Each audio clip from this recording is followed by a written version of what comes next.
Hello everyone. Today we'll discuss the study of effect of drugs on ciliary motility of frog esophagus by Professor Sabashik. So first we'll see the aim of the experiment.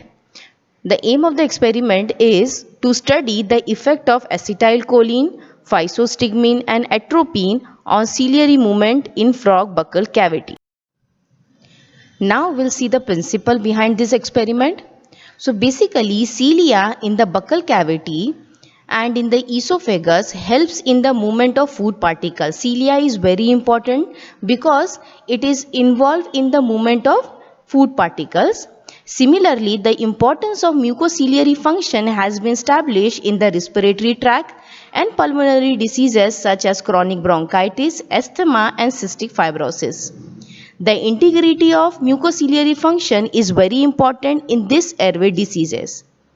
That's why the cilia exhibit a great degree of autonomy in that they are capable of functioning in the absence of nervous intervention. The meaning of this is that the cilia is the one who work in an independent way. And how it will work? It will work without the intervention of nervous system.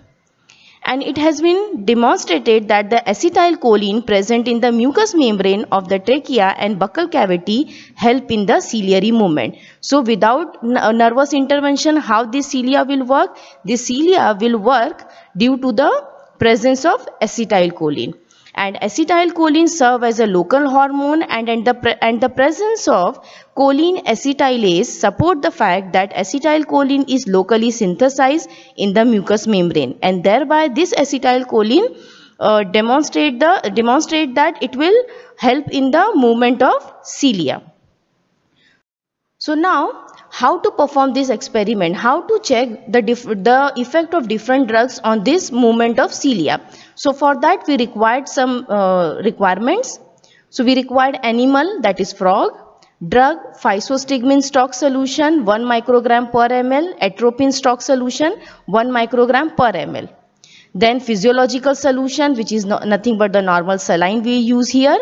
And equipment, that is frog board, poppy seeds or tiny pieces of cork or stopwatch or surgical instruments will use. So either we'll use a poppy seed or a tiny pieces of cork. So most of the time we use a poppy seed for this experiment. Now we'll see the procedure. So decapitate the frog and pin the frog to the frog board on its back. Then pin the lower jaw to the abdomen, cutting sufficiently the buccal cavity and exposing the esophagus. And the exposed esophagus is then wet by irrigating it with a normal saline solution. To assess the distance traveled by the particle, fix 2 points. So here we fix 2 points. One start from the lower jaw to the other beginning of the esophagus. So from here this is the start of the lower jaw and this point at the beginning of the esophagus. Keep this distance constant to measure the time taken by the particle to move from fixed point in the lower jaw to the beginning of the esophagus. So this is nothing but so what we'll do, we'll mark the two area and we'll put a two thread. So two thread kept at a distance of 2.5 centimeter. This is then what we'll do, place a poppy seed or a small piece of cork at a pre-marked spot in the jaw. So you can see here this is the poppy seed. So we'll place a poppy seed here, turn on the stopwatch and note down the time taken by the object to reach to the beginning of the esophagus and repeat this several times. So what we'll do here, we'll take a poppy seed and how much time is required this poppy seed to reach from here to here, that will calculate. Then put a few drop of physostigmine on the buccal cavity and after 10 minutes repeat the same. So after 10 minutes what we'll do, again we will check how much time is required for the poppy seed to travel from the distance x to y. Then wash the buccal cavity with normal saline. Put a few drop of atropine on the buccal cavity and after 10 minutes repeat the step 4 and note down the time. Find out the differences in the time taken by the object to move between the pre-marked distance in the buccal cavity in the presence of saline, physostigmine and atropine. So basically in this particular experiment, if I want to summarize how particular or how we are performing this experiment, so what we are doing here is we mark the two spot, okay, X and Y, and then we'll put a poppy seed here on the X side, and then we'll start the stopwatch and calculate the time required for the poppy seed to travel from X to Y. So it will come here as 29 seconds. Okay, then once it is done, then next what we'll do, we'll add a few drop of acetylcholine, we'll wait for 10 minutes, and again we'll calculate the time which is required to travel the poppy seed from X to Y. So here it will come here as 20 seconds. Now before giving the next drug, that is physostigmine, what we'll do, in between the acetylcholine and physostigmine, we'll give a saline solution washing here. Okay, why we are giving saline solution washing here? In order to remove all the acetylcholine which is present in the tissue. Okay, then what we'll do, once we do the saline solution washing, then what we'll do, we'll add a physostigmine, we'll wait for 10 minutes, and then again we'll put a poppy seed here, and then we'll calculate the time which is required for the poppy seed to travel from X to Y. So now it will come here as 12 seconds. So here you can see that earlier, in case of saline, the time required is 29 seconds. In case of the acetylcholine, it will come here is 20 seconds. Why? Because acetylcholine is involved in the movement of cilia. Okay. And then again in case of physostigmine, you can see here only 12 seconds is required to travel the poppy seed from X to Y. And why it is occur? Because physostigmine is an anticholinesterase drug.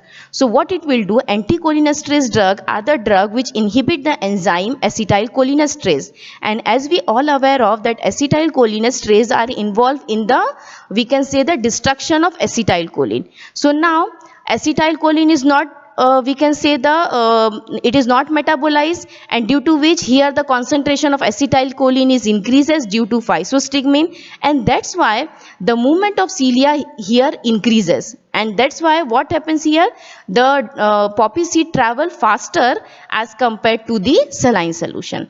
Now again before giving the atropine, we'll give the saline solution washing. We'll put a few drop of saline solution to the marked area for 10 minutes, and after that we'll put a few drops of atropine to the marked area, and we'll wait for 10 minutes, and again after 10 minutes we'll calculate the time required for the poppy seed to travel from X to Y.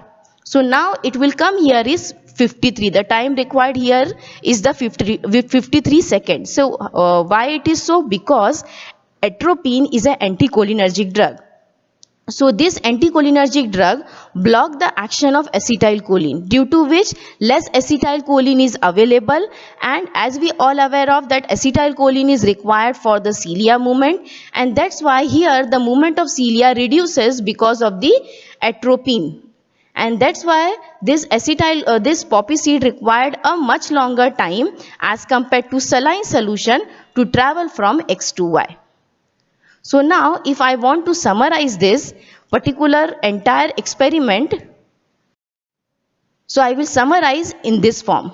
So you can see here, this is the serial number. Here the different drugs like saline, acetylcholine, physostigmine and atropine. Distance is 2.5 centimeter. Now in every case, like in case of saline, we have to take a 3 readings. So first here is 29 second, 30 second and 29 second. I will take a mean of it. So it will come here as 29.33. Then in case of acetylcholine, you can see here the time required for the poppy seed to travel from X to Y. It come here as 20, 19, 19. So I will calculate it and it will come here as 19.33. Then in case of the physostigmine, it will come here as 12, 11, 11. Then when I calculate the mean of it, it will come here as 11.66. And then last one is the atropine. So when I will calculate the time required for the poppy seed to travel from X to Y. So in case of the atropine, it will come here as 53, 56 and 54. So now I will calculate the mean of it, and I will get here the result as 54.33. So now we'll plot the graph. So you can see here on x-axis we have the different drugs. On y-axis we have the time in second. So in case of the saline, the time required for the poppy seed to travel from X to Y, it come here as 29.33 second. Whereas in case of acetylcholine, it will come here as 19.33. Whereas and in case of physostigmine, the very less time is required for the poppy seed to travel from X to Y, that is nothing but 11.66. And why it is so? Because physostigmine is an anticholinesterase drug. Then in case of the atropine, much longer time is required, that is 54.33. Why this is so? Because atropine is an anticholinergic drug. So it will block the activity of acetylcholine, and that's why the movement of cilia is reduced here. So now the inference, or we can say the conclusion: physostigmine reduces and atropine enhances the time taken by the object to move from pre-marked point in the lower jaw to reach the esophagus respectively. So this is all about the experiment. Thank you.